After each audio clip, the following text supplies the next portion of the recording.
విశ్వక్సేన్ హీరోగా నటించిన లైలా సినిమా ఈ రోజు రిలీజ్ అయింది. అసలు లైలా సినిమాలో స్టోరీ ఏంటి, సినిమాలో ప్లస్ పాయింట్స్ ఏంటి, మైనస్ పాయింట్స్ ఏంటి, అసలు ఓవరాల్ గా సినిమా ఎలా ఉంది, సినిమా చూడొచ్చా లేదా అనేది నేను మీకు ఈ వీడియోలో ఎక్స్ప్లెయిన్ చేస్తాను. లైలా సినిమాలో విశ్వక్సేన్ పాత్ర పేరు సోను. సోను బ్యూటీ పార్లర్ నడుపుతూ ఉంటాడు. ఆ ఏరియాలో సోను బ్యూటీ పార్లర్ కి ఫుల్ డిమాండ్ ఉంటుంది. సోనుతో మేకప్ వేయించుకోవడానికి లేడీస్ తెగ ఇంట్రెస్ట్ చూపిస్తూ ఉంటారు. ఇలాంటి సోను లైఫ్ లోకి జెన్నీ అంటే ఆకాంక్ష శర్మ ఎంటర్ అవుతుంది. తనని చూసిన మొదటి చూపులోనే సోను తనతో ప్రేమలో పడిపోతాడు.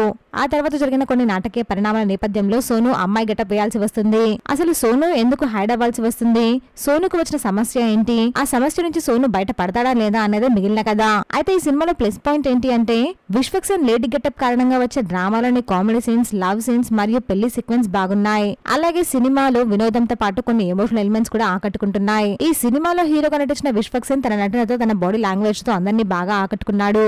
అలాగే అభిమన్యు సింగ్ కూడా తన పాత్రకి పూర్తి న్యాయం చేశారు. హీరోయిన్ ఆకాంక్ష శర్మ తన గ్లామర్ తో అందరినీ ఆకట్టుకున్నారు. విలన్ గా బబ్లు, పృథ్వీరాజ్ కూడా బాగా నటించారు. ప్రధాన పాత్ర మధ్య వచ్చే పంచులు అలాగే కామెడీ టైమింగ్ అందరినీ బాగా ఆకట్టుకుంటుంది. లియోన్ జేమ్స్ సంగీతం ఈ సినిమాకు బాగా ప్లస్ అయింది. ఇది ఈ సినిమాలోని ప్లస్ పాయింట్స్. మరి సినిమాలో మైనస్ పాయింట్స్ ఏంటి అంటే సినిమా మెయిన్ పాయింట్ లో మ్యాటర్ ఉన్నప్పటికీ ఆ మ్యాటర్ కి తగ్గట్టు స్క్రీన్ ప్లే రాయకపోవడంలో డైరెక్టర్ కొన్ని చోట్ల తడబడ్డాడు. అసలు ఇలాంటి కాన్సెప్ట్ తీసుకున్నప్పుడు ఆ కాన్సెప్ట్ కి తగ్గట్టు సినిమాని ఆద్యంతం ఉత్కంఠను రేకెత్తిస్తూ ప్లేఫుల్ ఫన్ తో సాగితే బాగుండేది. కానీ సెకండ్ హాఫ్ లో ఉన్న interesting fun elements first half లో మిస్ అయిపోయాయి. ఫస్ట్ హాఫ్ అయితే ఆశించిన స్థాయిలో లేకపోవడం సినిమాకి మైనస్ అయింది.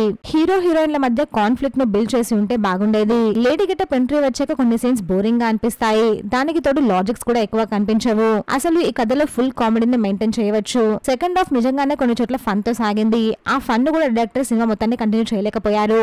లైలా సినిమాలో లేడీ గెటప్ తాలూకు కొన్ని ఫన్ ఎలిమెంట్స్ పర్వాలేదు. అయితే regular screen play, main characterisations బలహీనంగా ఉండడం, పైగా బోరింగ్ సీన్స్ వంటి అంశాలు సినిమా ఫలితాన్ని దెబ్బతీశాయి. నాకైతే ఈ సినిమా ఓకే పర్లేదు అనే విధంగా అనిపించింది. మరి లైలా సినిమా మీకు ఎలా అనిపించిందో కమెంట్ చేయండి. ప్లీజ్ ఫ్రెండ్స్, మా ఛానల్ సబ్స్క్రైబ్ చేసుకోండి ప్లీజ్.